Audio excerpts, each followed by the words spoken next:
નમસ્કાર મિત્રો, વૈદ્યકમ ઓર્ગેનિક ઇન્ડિયામાં આપનું સ્વાગત છે। આજે આપણે વાત કરવાના છીએ શાકભાજી વિશે। જે આપણે દરરોજ માર્કેટમાંથી લઈને જે શાકભાજી ખાઈએ છીએ તે શું ખાવા લાયક હોય છે?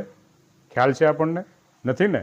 ત્યાં જ આપણે પાછા પડીએ છીએ। પરંતુ જે અત્યારે માર્કેટની અંદર શાકભાજી આવે છે તે પુષ્કળ પ્રમાણમાં કેમિકલના સ્પ્રે સવાર અને સાંજ સુધીમાં 2 સ્પ્રે કરી અને ડાયરેક્ટ આપણને એ લોકો આપણા સુધી પહોંચતું કરે છે।